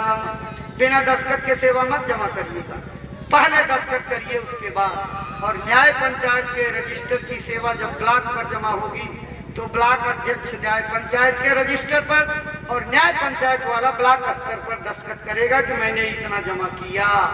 जब दस्तखत होकर के पैसा जमा होगा तो कोई हेर फेर नहीं कर सकता, पूरी पारदर्शिता बनी रहेगी। इसी तरह से ब्लॉक का रजिस्टर जब जिले में पहुंचेगा तो जिला अध्यक्ष या उनका प्रतिनिधि ब्लॉक के रजिस्टर पर दस्तखत करेगा और ब्लॉक वाला जो है जिले के रजिस्टर पर दस्तखत करेगा। ये महाराज जी की बनाई व्यवस्था है। इस व्यवस्था को सब लोग पालन करोगे तो दया मिलेगी। लेकिन अगर आपने बीच में मनमानी करके कोई और वसूल बना दिया और पाठ पढ़ा दिया और ट्रेनिंग लोगों को देने लगे, व्यवस्था के खिलाफ लोगों को उकसाने लगे, तो ये समझ लीजिए आप तो गए ही और दूसरों का भी परमार्थ लेकर के डूब जाओगे। इसलिए गलती का काम मत करना। ये परमार्थ है, बहुत होशियारी से चलना पड़ता है। अगर फूंक फूंक करके नहीं चलोगे तो माया लपेट करके अपने सूंड में पटक पटक करके मार डालेगी और आपका मन जो है बिगड़ जाएगा और सत्संग भी छूट जाएगा, ध्यान भजन भी छूट जाएगा। गुरु कब तक पकड़े रहेंगे? गुरु भी छूट जाएंगे। इसलिए दया गुरु की लेनी है तो उनकी व्यवस्था के अनुसार चलो और अपने अपने जिम्मेदारियों को सब लोग निभाओ। जिम्मेदारी निभाने का मतलब कि कोई भी पदाधिकारी बना दिया गया है तो राजा उसको नहीं बनाया गया है। राजशाही मत समझिएगा। ज्यादा सेवा करने और कराने के लिए जिम्मेदारी सौंपी गई है। अगर आप अपनी जिम्मेदारियों को भूल करके और मालिक की व्यवस्था के खिलाफ काम करोगे तो फिर आप जानो, आपका काम जाने। लेकिन गुरु महाराज चाहते हैं सबका भला हो, सबका कल्याण हो, सबको लाभ मिले, सब लोग जागे, सोए कोई ना रहे और सब लोग सेवा करके फायदा उठाएं। इसलिए प्रेमी भाई बहनों, सेवा का सिद्धांत जो बनाया गया है उसके अनुसार काम करिए और अपनी अपनी जिम्मेदारियों को समझिए। ये सबको मिलती नहीं है। सेवा जिसको मिल जाए समझिए बड़े ऊंचे भाग हैं। और सेवा में जांगर चोरी, सेवा में बेईमानी, सेवा में कपट ये कभी माफ नहीं होती। अगर सेवा का एक नया पैसा अपने निजी काम में खर्च किया तो समझ लो उसका हिसाब देना पड़ेगा। इसलिए मत इस ढंग का प्रयोग करना। गरीबी में गुजर कर लेना, सूखी रोटी खा करके बिता लेना, लेकिन संगत के पैसे का इस्तेमाल करके अपने जीवन को सुखमय बनाने की इच्छा मत करना, बर्बादी में चले जाओगे। प्रकृति जब सबक सिखाएगी तो रोने का भी मौका नहीं देगी। इसलिए भूल चूक मत करना, अपनी जिम्मेदारियों को निभाओ। और गुरु पूर्णिमा के कार्यक्रम के बाद 23 जुलाई से 21 नवंबर तक 122 दिन का न्याय पंचायत स्तरीय कार्यक्रम पूज्य महाराज जी का जौनपुर जिले में होने जा रहा है। जीवों के जगाने का महामिशन है और इस मिशन में आपको भी 2 सहयोगी कार्यक्रम और 1 सेवादानी मिले हुए हैं। यानी 2 कार्यक्रमों में आपको अपने पूरे भंडारे और प्रचार की टीम और सारी व्यवस्था लेकर के कराना है और 1 कार्यक्रम में पूज्य महाराज जी के कार्यक्रम की सेवा का प्रबंध करना है। ये तीनों कार्यक्रम जिले को मिले हुए हैं। अपनी बैठकों में गोष्ठी करके इसको व्यवस्था बना लीजिए कि हम इन जिम्मेदारियों को कैसे निभाएंगे। इसी भक्ति भाव और श्रद्धा से की गई सेवा का नतीजा होगा कि आपके जिले पर भी कभी न कभी दया हो जाएगी। लेकिन इस कार्यक्रम में अगर आप शिथिलता बरतोगे तो दया ढीली रहेगी। पूरी तन्मयता के साथ आप सेवा से घबराया मत करो। सेवा के लिए लोग चल पड़ते हैं तो आप चालाकी करते हो, घर में बैठ जाते हो, कहते हो कि बता देना बाजार चले गए हैं, रिश्तेदारी चले गए हैं और वहाँ कोठरी में बैठे बैठे पसीना पसीना होते रहते हो और 3 बार बाहर फोन करते हो चले गए कि नहीं चले गए, कहना भी नहीं गए। और जब पता लगता चले गए तो बाहर निकलते हो और कहते तौलिया लाओ, पहले पसीना पोंछे, मर गए वहाँ गर्मी में। पसीना पोंछ करके क्या कहते हो, आज मैं इनको मूर्ख बना पाया। रोज तो ये हमको बना देते थे, आज मैं जीत गया ये हार गए। बुद्धू कहीं के आप जीत गए कि हार गए? वो बेचारा गुरु का संदेश लेकर के तुम्हारी मुसीबत का कांटा निकालने की दया लेकर के आया था। अगर 2 पैसा उसको सेवा दे देते तो उसी बहाने ना जाने सूली का कांटा हो जाता। गुरु की दया कर्म की रेख पर रेख मार देती, लेकिन अपने पांव में कुल्हाड़ी मार करके खुश हो रहे मैंने मूर्ख बना दिया। बेवकूफ कहीं के, अपने पांव में कुल्हाड़ी मारोगे तो खून अध्यक्ष के जो है पैर में बहेगा, चोट आपके पैर में लगेगी तो दर्द अध्यक्ष के पैर में होगा। कितनी गफलत की बात है। अपना परमार्थ नष्ट करके आप गलत दिशा में चले जा रहे हो। इसलिए गलत रास्ते पर नहीं, सही रास्ते पर चल करके सेवा का उचित फायदा लो। अगर हर सत्संगी शाम को बैठ करके हिसाब लगा ले कि मेरी महीने भर की आमदनी क्या होती है, इसका 10वां हिस्सा गुरु और संगत का होता है।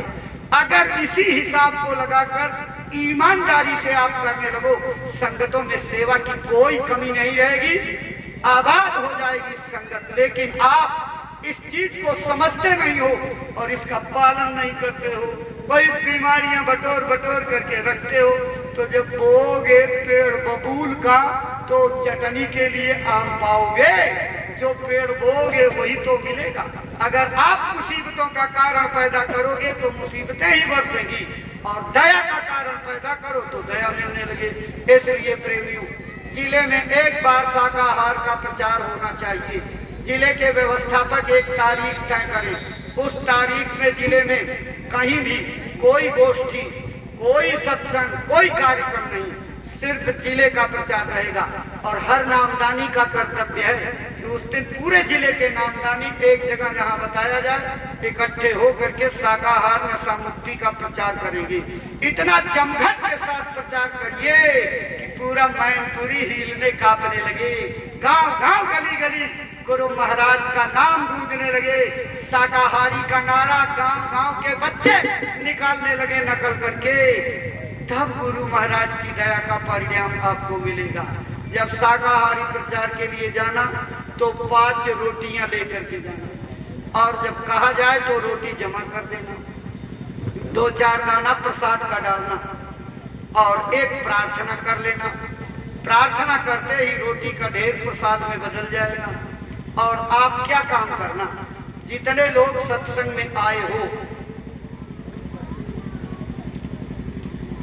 वहां प्रचार में अंदाजा लगाकर 2-2, 4-4, 6-6, 7-7 रोटी बांट करके भूख मिटाना।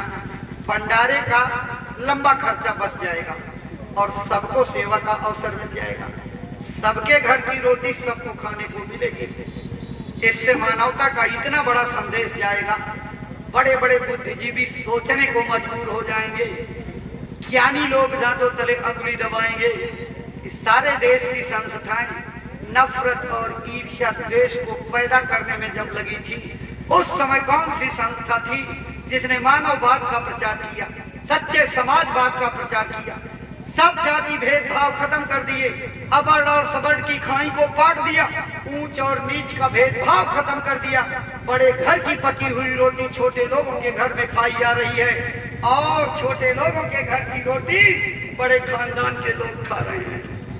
मानवता का ये संदेश देख करके सारी दुनिया आशा से आपकी संगत के साथ जुड़ेगी, रास्ता लेकर के भजन करेंगे, अपने मानव जीवन को कामयाब बनाएंगे और गुरु की दया से बरकत पा करके अपना जीवन अच्छी तरह से जी लेंगे।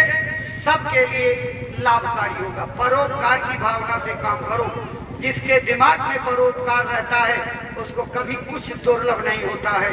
परहित बस जिनके मनमाही, तिनका जग दुर्लभ कछु नाही। इसलिए भाई बहनों, मैंने आपको जितनी प्रार्थनाएं की, आपसे प्रार्थना करते हैं, मुझे निराश मत कीजिएगा। पहले नंबर पर भजन नियमित करिएगा। आपके आत्म कल्याण के साथ साथ मेरा भी कल्याण उसके साथ जुड़ा हुआ है। इसलिए कृपा करके रोज रोज भजन करिए। अपने घर को भजन केंद्र बनाइए, अपने गांव को भजन केंद्र बनाइए। घर के आसपास के गांव के लोग मिल करके एक आश्रम की स्थापना करो, भजन घर बनाओ।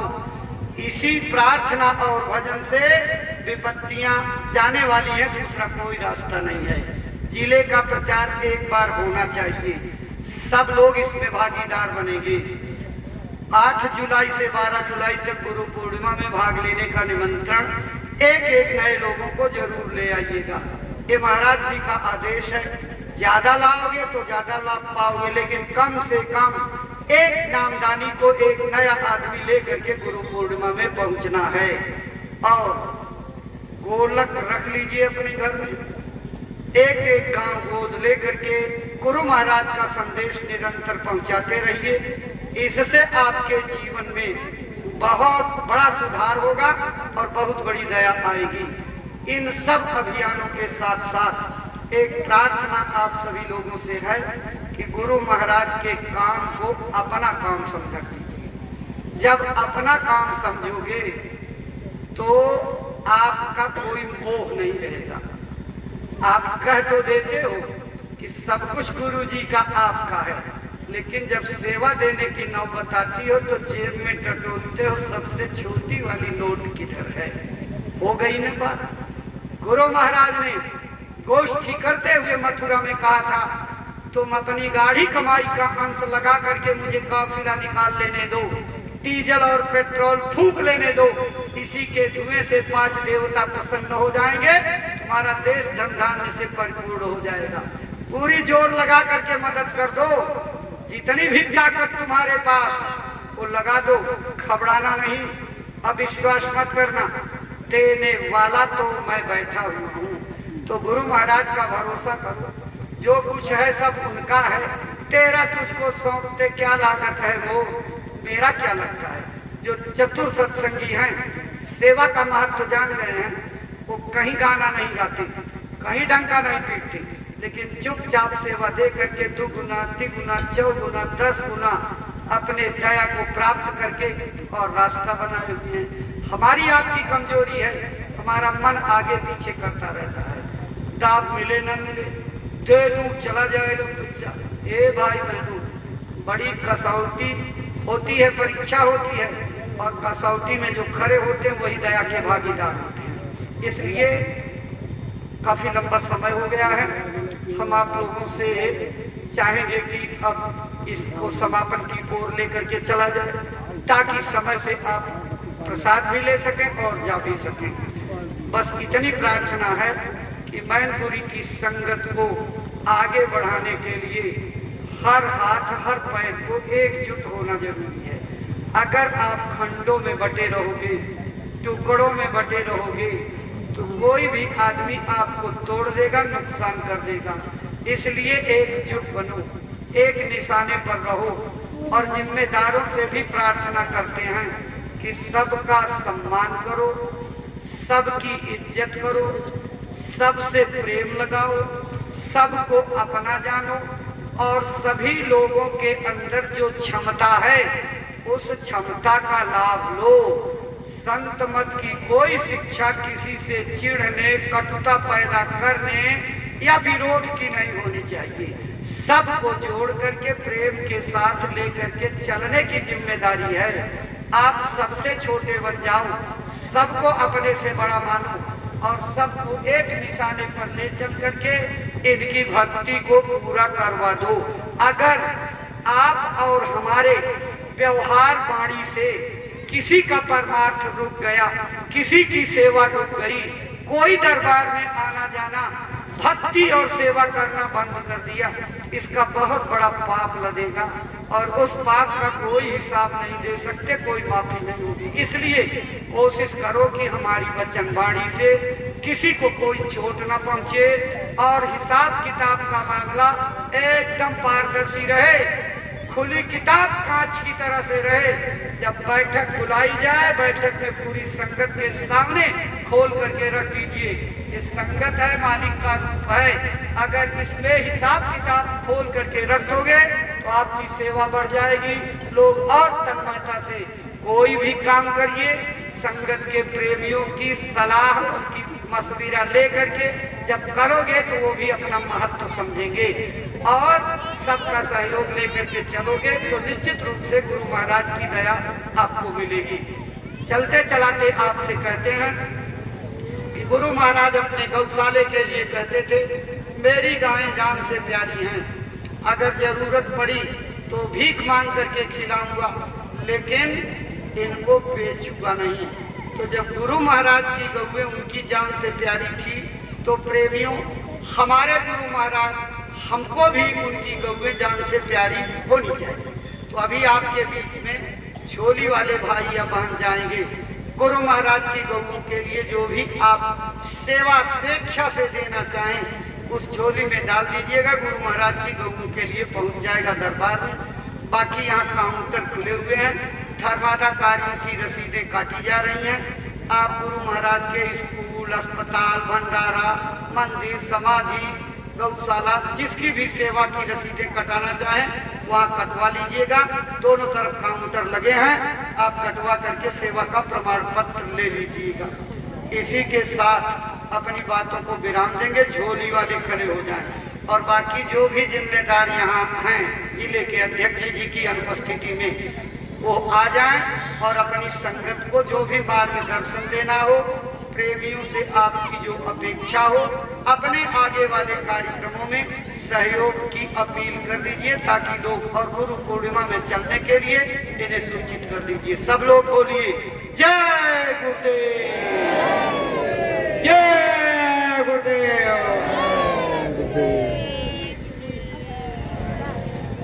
देखिए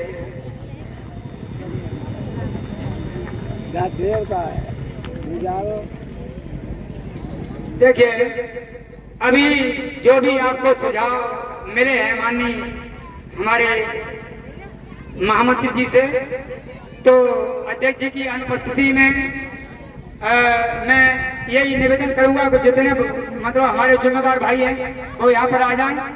और उन्होंने जो भी बात आपको बताई है केवल गुरु महाराज का आदेश, उन्होंने जो आदेश जो वहां से आपको आदेश आया है और आपको ये सुनाया है। गुरु भक्ति का एक जज्बा यही होता है कि ये हमें आदेश का पालन करना है। आप सभी लोग समझदार हैं और इसको अपने आत्मिक धरातल से ये उतारें और आगे के लिए ये जीवन का जो लक्ष्य है वो कैसे पूरा होगा कि गुरु के बिना, कोई गुरु के आदेश के बिना संसार में सभी कार्य झूठे हैं। तो ये आदेश तुम्हें आया है वो इसलिए आया है तो कोई न कोई जो भारी मुसीबतें आ रही हैं उनसे आपका बचाव होगा। और ये गुरु पूर्णिमा का कार्यक्रम है 8 तारीख से 12 तारीख का जो गुरु पूर्णिमा का कार्यक्रम है, पूज्य महाराज जी आप